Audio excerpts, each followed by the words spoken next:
Kwa sasa tumlete mtumishi wa Mungu Otima William ambaye atakuwa anazungumza na sisi maneno ya Mungu. Nikukaribisha sana. Otima William ni meneja shughuli wetu kutoka makao makuu ya idara ya DMS. Otima William amekuwa baraka sana kwetu sisi kama idara ya kitaifa. Ametufundisha moyo wa bidii, kutochoka, kutokukata tamaa. Kwa kweli tumejifunza vitu vingi kutoka kwa wiki jana. Anafanya vizuri sana sana. Ameitembea nchi nzima sasa mara kadhaa akifanya campaign kwa ajili ya neno la Mungu, lakini pia akitusaidia kuhamasisha masuala yote mazima ya idara yetu. Jina la Bwana libarikiwe. Kwa hiyo ni waombe kwa dakika hizi chache zilizosalia. Najua leo kumekuwa kuna excitement kubwa kwa sababu limekuwa tukio letu la kwanza kama section, na naweza kuwaelewa furaha aliyokuwa nayo Tumaini. Nilikuwa namuona anavyojisikia vizuri, anatamani jua lisimame. Si umemsikia anasema mwenyewe? Tamani jua lisimame. Sio yeye tu, hata mwangalizi, hata mimi. Naomba nimshukuru Bwana Yesu. Baba, katika jina la Yesu ninakubariki sana. Tunajisikia vizuri ya kwamba umetupa nafasi ya kukaa na wewe kwa dakika hizi za Jumapili ya jioni. Mtumishi wako yuko tayari kufungua Biblia kusema na sisi. Mpake mafuta kwa ajili yetu katika jina la Yesu. Amen. Karibu sana. Asante sana baba mkurugenzi. Jamani, Bwana Yesu asifiwe. Haleluya. Basi majina yangu kama jinsi ambavyo nimeendelea kutambulishwa, naitwa Otima William Luhaga. Nimeokoka na mpenda sana Bwana Yesu. Na nikuombe baba mkurugenzi pamoja na mwangalizi na viongozi waweze kuketi sasa. Ninayo furaha sana kuwepo hapa leo.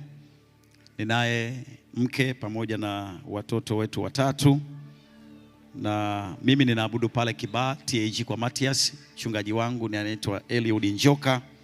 Niko pale namtumikia Mungu, lakini pia namtumikia Mungu kupitia idara yetu nzuri sana ya muziki na uimbaji. Jamani, amina. Kipekee ninayo mengi ya kusema, lakini niseme tu baba mkurugenzi, tunakushukuru kwa maono mazuri ya kuwa na spidi ya hii idara ambayo umeyapokea kutoka kwa baba askofu mkuu, na hiyo imeambukiza mpaka tunaona leo akina Tumaini wanazaliwa. Ni kwa sababu tuna kiongozi mzuri wa kitaifa. Mungu awabariki sana jimbo la Ubungo kwa kuandaa na kwa kuhimiza kutimiliza yule mpango wetu shughuli wa idara kwa habari ya makongamano kwenye section zote nchi nzima. Na haya tunayoyaona yanaendelea na majimbo mengine nchi nzima, na Mungu anaendelea kutukuzwa sana kila tunapoona siku imeingia, tunaona sehemu fulani wanamtukuza Mungu, mahali fulani jambo linafanyika. Jamani, amina. Nafahamu ya kwamba praise, kama wale wapigaji naomba mje. Nafahamu muda wetu sio rafiki sana, na ingawaje tunayo mengi, lakini mimi naomba niseme jambo moja tu leo, alafu kupitia hilo Roho Mtakatifu ni mwaminifu. Jamani, amina. Roho Mtakatifu ni mwaminifu, atasema na sisi kwa ukubwa. Praise. Sisi tupande kabisa hapa.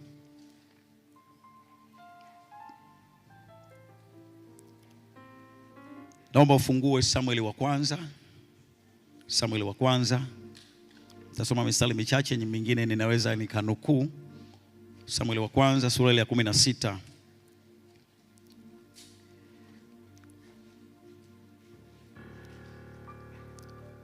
Nataka nizungumzie kwa habari ya ibada halisi.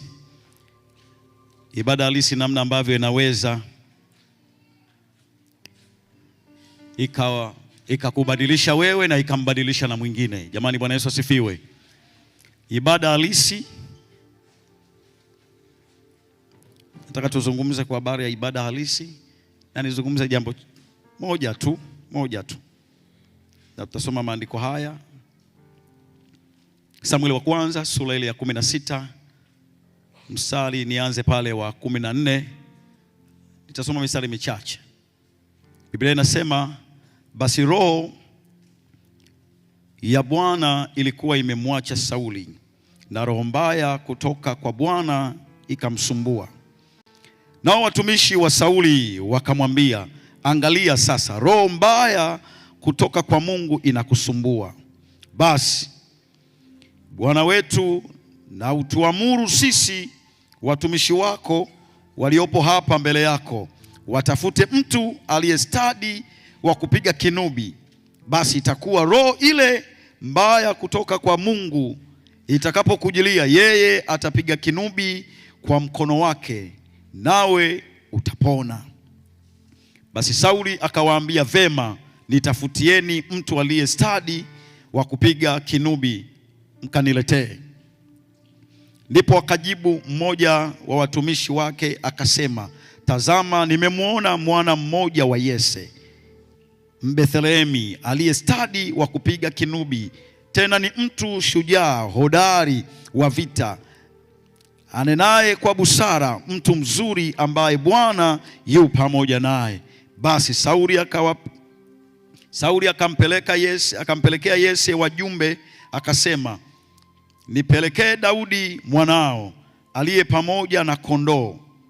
Yese akatoa punda na kuchukua mikate na kiriba cha divai na mwana-mbuzi akampelekea Sauli kwa mkono wa Daudi mwanaye. Basi Daudi akamwendea Sauli, akasimama mbele yake, naye akampenda sana, naye akapata kuwa mtu wa kumchukulia silaha zake. Kisha Sauli akapeleka watu kwa Yese akasema, tafadhali mwache Daudi asimame mbele yangu, maana ameona kibali machoni pangu. Mstari 23 na wa mwisho, ikawa ile roho mbaya kutoka kwa Mungu ilipomjilia Sauli, ndipo Daudi akashika kinubi akakipiga kwa mkono wake, naye Sauli akaburudishwa na ile roho mbaya ikamwacha. Jamani, Bwana Yesu asifiwe. Jamani, haleluya, haleluya. Hebu nyosha mkono wako namna hii kama uko hapa. Tunaposoma hapa tunamwona kijana mmoja ambaye alianza kuabudu akiwa peke yake. Alianza ibada halisi akiwa mwenyewe. Ni rahisi sana kusifu kwa kutumia nguvu tukiwa kama hapa tumejaa wengi. Ni rahisi sana kutumia uwezo mkubwa watu wakiwa wanakutazama. Wameimba hapa staili nyingi vijana wetu. Ni rahisi sana kufanya hivi ukiwa mbele za watu. Lakini ni ngumu sana kukaa na Mungu na ukamwabudu kwa viwango ukiwa peke yako. Na hiyo ndio msingi wa ibada halisi. Ibada unayoanza wewe mwenyewe kabla ya mtu wa pili. Jamani, amina. Ibada inayoanza na wewe kabla hakuna mtu kukwambia hiyo kii umeimba sawa sawa. Hapo haujahama kwenye kii. Hapo umetembea na tempo. Hakuna mtu akukusifu ulivyovaa. Hiyo ibada inakoanzia kule silini. Hiyo ndio ibada ambayo inaanza kukujengea msingi imara wa kuaminiwa na Mungu. Nataka nizungumze ibada halisi inavyoweza kukubadilisha wewe, alafu wewe ukambadilisha. Jamani, Bwana Yesu asifiwe. Mwenye ibada halisi huwa abaki kama alivyo. Mwenye ibada halisi huwa abaki anadumaa. Mwenye ibada halisi huwa anahitajika na mtu mwingine. Ukiona umefika mahali unafanya kitu alafu mwingine kama akimfai, lazima ujiulize kwa nini? Jamani, nani anaweza kwenye jangwa akawa na maji watu wasimtake? Jangwa kabisa, jangwa kuna maji, nani anaweza asimtake huyo mtu? Watu kwenye jangwa wanahitaji maji. Hakuna namna kwenye jangwa watu wakakataa maji. Hii dunia ni kama jangwa, na mwenye ibada halisi ni kama mtu mwenye maji. Maana hakuna kadi ya mwaliko unayoweza kumleta Mungu kwenye maisha ya mtu kwa haraka kama ibada. Fedha haiwezi kumleta Mungu kwenye maisha yake. Mali haziwezi kumleta Mungu, maana Mungu hatosheki. Yaani Mungu ana kila kitu, lakini ibada ndicho kitu ambacho Mungu anakitafuta. Tunaona watumishi wanamshauri mfalme. Wanaambia, bosi, kuna kijana. Angalia roho mbaya inakusumbua. Angalia mambo yameachiliwa. Lakini yuko kijana anaweza kupiga kinanda kwa ustadi. Huyo kijana akija hapa mambo yatakuwa mazuri. Nataka nizungumzie hizo pande mbili. Pande ya kwanza namzungumzia Daudi. Daudi alianza kumsifu Mungu akiwa mwenyewe. Tuna shahidi anasimama mbele ya mfalme, anakuja kusema yale aliyoyaona. Ingekuwa kuonekana mahali yuko peke yake, asingeletwa hapa. Anaambiwa mfalme, yuko kijana kule polini, mwana wa Yese, ni fundi wa kupiga kinanda kwa ustadi. Alijuaje ni ustadi? Ilikaaje kwenye akili? Ni kwa sababu ya uwepo wa Mungu uliokuwa ndani ya Daudi. akaja kuwa shuhuda. Mfalme anasema basi, mmenena vyema, nendeni mkaniletee huyo kijana. Watu wanakwenda mpaka kwa Yese. Na bwana, hii ni habari njema. Kutoka polini kuna mtu anahitajika ikulu kule. Alafu Biblia inasema alipofika pale, Daudi akapata kibali. Achana na hizo habari nyingine za kuchukiana hizo mbele hizo. Tuzungumzie hizi kwanza. Jamani, amina. Daudi akapata kibali machoni pa mfalme. Mfalme akamwambia baba yake, huyu bwana asiondoke.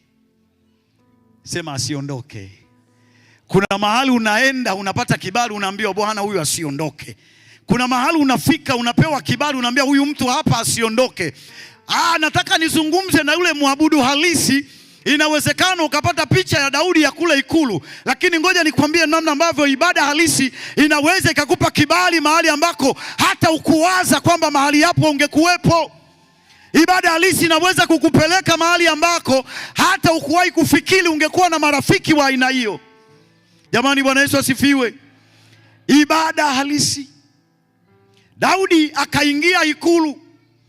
Wakati anaingia ikulu, akapata kibali machoni pa mfalme. Akafanya baadhi ya shughuli pale. Lakini mstari wa 23 Biblia inasema wakati ile roho sasa imeachiliwa kwa ajili ya yule mfalme. Ikafika mahali mfalme pepo zimepagaa. Haelewi. Huwezi kumsimamisha mbele za watu kama kiongozi. Atalopoka maneno yasiyofaa. Wanasema inakuwaje? Ndio wanakumbuka sasa tuna tiba humu ndani. Ibada ya Daudi haikumponya peke yake. Jamani, Bwana Yesu asifiwe. Tena hapa hawasemi kama Daudi aliimba, wanasema alipiga tu kinubi. Wala hawasemi kama aliimba. Yaani msiki wake tu ulitosha kufanyika kuwa dawa kwa mfalme. Jamani, amina. Inafikia mahali sio tu mziki, hata neno lako unayeabudu halisi linatosha kubadilisha marafiki zako. Ifikie mahali sio tu mziki, hata jinsi unavyoishi kule mtaani inatosha kumleta mtu kanisani. Wanakwaya, Bwana asifiwe. Leo tuna album zaidi ya 10, haziwezi badilisha maisha ya mtu. Ifike mahali wimbo mmoja uwe faida kwa mtu mwingine, utusaidie kanisani, uwasaidie na wapagani. Daudi kinubi tu kimempeleka ikulu, akafanya jambo kule mpaka Biblia ikaandika. Mimi niwatie moyo watumishi wenzangu, ibada halisi faida zake ni kubwa. Yaani kingoa tuna muda tungezungumza mengi, lakini niseme tu kwenye ngui kwamba ibada halisi inakubadilisha wewe. Ukiona kuna mambo unasema unamwabudu Mungu, lakini kuna mambo bado hayataki kukuachia, hebu endelea kuabudu. Endelea kuzama kwenye kina cha ibada. Bado kuna neema unahitaji hapo. Ukiona unasema mimi ni mwabudu halisi, lakini bado kuna tamaa za mwili, hebu endelea kuzama. Maana lazima Mungu anapokaa na wewe, lazima Mungu anaposhuka, liko badiliko litokee. Hatuwezi. Kama mwenyewe umeshindwa kubadilika, huwezi kubadilisha mtu mwingine. Daudi aliamua, kwa kuna mtu akunisifia, kwa hakuna mtu akunisifia, ibada yangu kwa Mungu lazima iwe 100%. Na alipofika kwa mfalme, hakupiga kinubi kwa sababu yuko mbele ya mfalme. Alipiga kinubi kwa sababu anamjua Mungu anayempigia kinubi kile. Alifanya ile ibada kwa sababu anamjua Mungu anayemfanyia ile ibada. Ibada halisi haiangalii mazingira. Ukisoma Matendo ya Mitume 16 ule mstari kuanzia wa 14 pale, tunaona Paulo na Sila wako gerezani baada ya kumponya yule binti aliyekuwa anawapatia faida watumwa wa mabosi zake, akiwa akipagaa pepo anafanya mambo ya ajabu, anawapatia faida. Paulo na Sila wanatoa zile pepo, watu wanaingiwa na hasira, wanawakamata, wanawatupa gerezani.